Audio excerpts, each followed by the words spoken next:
There are many questions in this game. Do I go for a boost or the ball? Do I spam water save or grow up? But perhaps the most important question, which car should I use? Today, we're going to do some in-depth research and find out which car is the best in Rocket League. Now, I'm going to do us all a favor and we're going to limit the cars so we aren't trying to work through 80 something different cars that no one uses. Today, we're going to be looking at the three main cars, the Octane, the Dominus, and the Fennec. I was going to include some others in this video, but it would get too long, so you Breakout, Merc, and Batmobile users, please remain calm because in all honesty, I don't really care. There are three main cars used, and we're going to go through a few of the different aspects of the cars to determine which is the best in the game. All the footage in this video was taken from my streams. If you do want to catch me there, there's a link to that in the description. Now, before we jump into the video, just want to say a big thank you to today's sponsor, the Ridge Wallet.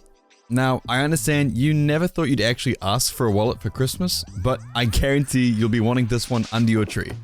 I switched from a standard everyday wallet when I received it just to test it out, and I genuinely haven't looked back since. Everyone's got that old beaten up wallet they've had forever but doesn't ever think to get themselves a new one, which makes this the perfect gift. Plus, it's something you're going to use every day. The Ridge Wallet is simple, compact, and sturdy. 40,000 5-star reviews, and it's a product that's going to be used more than anything else. You can't really go wrong with something that's built so right. So, if you're looking to pick one up, visit ridge.com/Thanovic and check out their holiday guide and use code Thanovic for 10% off your purchase. The first thing I want to cover today are the hitboxes, because while there may be three cars here, there are only two hitboxes. The Fennec and the Octane, while having different looking models, have the same hitbox, which is known as the Octane hitbox, while the Dominus has what is known as the Dominus hitbox. Pretty simple so far. The Octane hitbox is a little taller than the Dominus hitbox, and for that reason has an easier time being able to make contact with the ball if it is slightly off the ground or the wall, in cases where the Dominus hitbox might drive straight underneath it or you'd have to jump just to make contact. On the other side of that, the Dominus hitbox is much longer, which gives you more reach as you make your way around the field, and with the long flat top of the car, it can give you some insane power on your flicks. Now, something to keep in mind is that while every single car in the game falls under a certain preset hitbox, you must also understand that inside those presets, they all have the same stats. This was something I wasn't actually aware of until doing the research for this video, but both the Fennec and the Octane have the exact same turning radius, the same height and width and everything. Just like all cars that share the Dominus hitbox share the same stats as the Dominus. But this brings the question, how can all of these cars in the preset share the same stats if they look different? Now, there is an answer to this, and it's where I think people started getting hooked on the idea that these three cars were better over any others. While all the cars within the preset shared the same stats, some cars' visual models will be more of an accurate representation of the hitbox preset than other cars. If you see here, this is the Octane hitbox and the Octane car.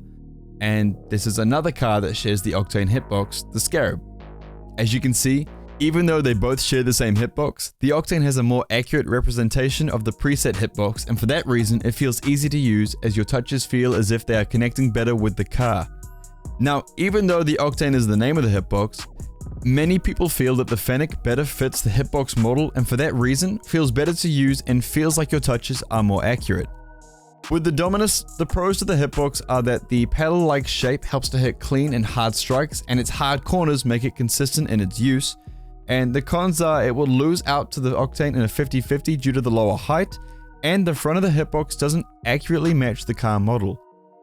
The Octane hitbox pros are that the accurate hitbox representation allows players to make more consistent touches on the ball, and it holds the ball higher from the ground when dribbling, which makes it easy to turn without the ball dropping. The cons are that it has a lesser turning radius compared to the Dominus, and that the Octane's hitbox is shorter in length than most others, which will mean you'll lose out to touch the ball against flat cars like the Dominus. Moving on, we're going to touch on ground play, which is things like dribbling, flicking, and movement around the field.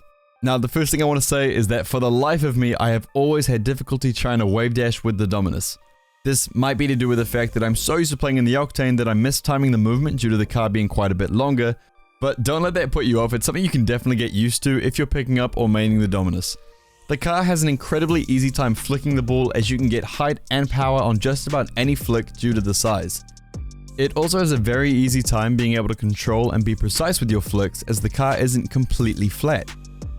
Making your way around the field, I would say that I personally don't feel too much of a difference in the turning radius, even though from what I've read, it turns a tiny bit faster than the Octane hitbox. Seeing as you see the ground game mostly in 1v1 matches, I did a bit of research to see which cars the 1v1 pros were using, and I'm fairly sure the majority of them are using the octane hitbox. With the whole fennec versus octane thing, it's pretty hard to tell the difference once you know that the cars are literally the same. If you're used to one, the other might seem a little off due to its car model, but it's definitely something you can get through. That being said, I've always found my flicks to be much easier with the octane than they are with the fennec. I feel like when flicking the ball, the octane has a much easier car model to look at when judging when to execute the flip. Whereas when I'm in the fennec, I find that I'll line up a flick perfectly and be watching for it to hit that sweet spot on the car where I can flick into it, and I will, and then the flick won't go through or it's going to be really weak. When it comes to the octane versus dominus argument, I think it's much easier to dribble the ball with the octane as its height gives you more wiggle room to stop it from falling off so easily. But I think flicks are much easier in the dominus due to the power and accuracy you can get from the flatter surface. With bounce dribbles, I'm going to have to give it to the fennec simply due to the fact that the dominus doesn't have enough height to consistently connect with the ball quite like the octane and the fennec does, but due to the fennec's car model filling the hitbox out more accurately, especially in the front corners, you're going to have a much easier time getting the power from the bounce dribble with the fennec. Moving on to the aerial play, in the air the dominus is known as king. The spin to win machine is the go-to for many freestylers for a few reasons. It's longer than the octane hitbox, it looks better in the air, and its hard corners make redirects easier to land as it gives you a very accurate edge to hit the ball with. The big plank-like surface gives you more to hit the ball with, and for the same reason is more forgiving if you end up messing up slightly, as there's still a chance the length of the car is going to make contact with the ball. Now, while saying all of this, I still find myself playing better in the air with the octane or the fennec. Flip resets I found to be easier with the octane as the wheels are closer together and so you can get a better judgment of the connection with the ball. The fennec and the dominus feel as if the wheels are the same distance apart despite having different hitboxes, and while I feel better with the octane, I think it's fair to say the majority of people, freestylers especially, prefer the dominus as the flatter car makes it very easy for people to line up for the flip reset. I just personally have trouble doing this myself. The same thing goes for things like air dribbles and double touches. I might not be the best of them with the dominus, but the community seems to agree that the dominus is the best for the majority of aerial based gameplay. Lastly, it's really about personal preference. The feeling of a car in game is extremely important. Most people enjoy a car like the octane because it's probably one of the most balanced cars. But if you have more of an aerial based style of play, then I would suggest picking up the dominus. While it might not be my personal preference, and believe me, I hate this car. I really hate this car. It's definitely good in the right hands. I often switch between the octane and the fennec, and while they're exactly the same stat-wise, many agree that the fennec does not feel like the octane in-game. The octane feels quite light, and the fennec feels bulkier, almost as if there's more power behind each hit. It's a great option for any player that enjoys the octane. If things aren't quite feeling right in the octane, try switching over for a game and seeing how things go.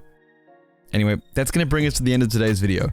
If you aren't already, feel free to subscribe to the channel for more educational content every week.